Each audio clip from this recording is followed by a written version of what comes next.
When a narcissist realizes you're becoming too powerful, they often resort to this one final manipulative move. Carl Jung uncovered something deeply unsettling about narcissists that many never notice. You'll never see it coming. When they know they've lost their grip on you, they won't simply disappear. Instead, they strike with one last crushing manipulation that can undo years of progress in just weeks. And if you're not aware of what's happening, you might walk straight into their trap. But before I break down this final, twisted tactic, you need to grasp the psychological game they've been playing all along. Carl Jung once said, "A narcissist's deepest fear isn't being left or rejected. It's the moment their target becomes mentally stronger than them." Based on Jung's studies of the shadow self, narcissists often project their inner flaws onto others to keep up the illusion of being superior. But when you begin to heal, when you set firm boundaries and stop engaging in their manipulations, something inside them starts to unravel.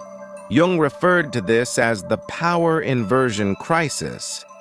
And what comes next might truly shock you. Narcissists aren't just seeking love. They're searching for control, for someone whose energy they can drain and dominate. Carl Jung found that these people function from what he called the inflated ego, a mental state where they constantly chase power to avoid facing their own inner void. When you were vulnerable, unsure, and craving their validation, you fit perfectly into their plan. You were their emotional fuel, a source of constant affirmation. But the moment you begin to reclaim your own strength, stop chasing their approval, and trust your own inner voice, you become a danger to their carefully constructed identity. And that's when they reach for their most destructive weapon. Jung warned about this long ago. When narcissists realize they're losing their grip, they often turn to a method known as psychological projection warfare. At that point, they don't just manipulate reality or pretend to be the victim. They initiate what Jung described as a final attack on your journey toward becoming your true self. This is what it looks like, and why it's so dangerously effective. They begin by attacking the very strength you've developed. Remember when they used to pick at your flaws? Now, they completely reverse course. Carl Jung explained that this happens because they realize your inner power is the only barrier left between them and full control. Suddenly, they'll say things like, "You've changed," and not in a good way. "You used to be so kind. Now you're just full of yourself." Success has clearly made you arrogant. You act like you're better than everyone else. But here's the chilling part Carl Jung uncovered. This isn't just random judgment. According to his insights on narcissistic behavior, they deliberately attack the very parts of you that you've worked hardest to heal, the strengths you've reclaimed. If you've learned to say no and protect your space, they'll label you as distant or heartless. If you found the courage to speak up, they'll say you're confrontational. And if you've developed real confidence, they'll mock you as arrogant.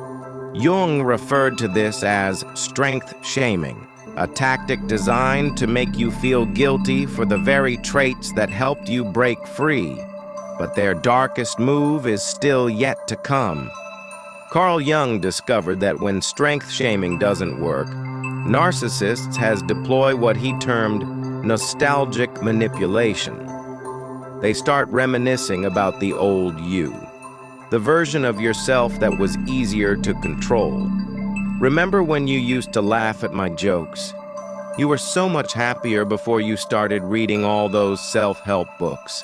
But this is where Jung's findings become truly unsettling. When tactics like strength shaming and emotional nostalgia no longer work, narcissists turn to their most deceptive weapon, manufactured vulnerability. Carl Jung explained that narcissists are experts at detecting your deepest empathy and then twisting it to manipulate you. Just when you're finally standing tall, they'll suddenly appear broken, overwhelmed, suffering, or in some sort of crisis. This is the very trap Jung warned about, and it's far more calculated than it seems. They'll fabricate a dramatic problem. Maybe it's a health scare, financial disaster, family chaos, or a sudden emotional collapse, and it will coincidentally happen the moment you start rising. According to Carl Jung, this isn't coincidence, it's calculated. Jung discovered that narcissists added to keep detailed mental notes about what makes you feel guilty, what triggers your caretaking instincts, what causes you to abandon your boundaries. They weaponize your empathy against your healing. And here's the part that will make you question everything you thought you knew about them. Carl Jung explained, this isn't chance, it's intentional.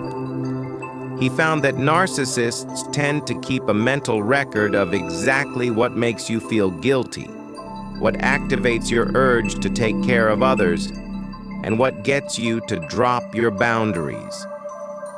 They turn your empathy into a weapon, aimed straight at your healing. And here comes the part that will make you rethink everything you believed about them. Carl Jung noted that narcissists will often fabricate these crises by causing the very problems they later beg you to help fix.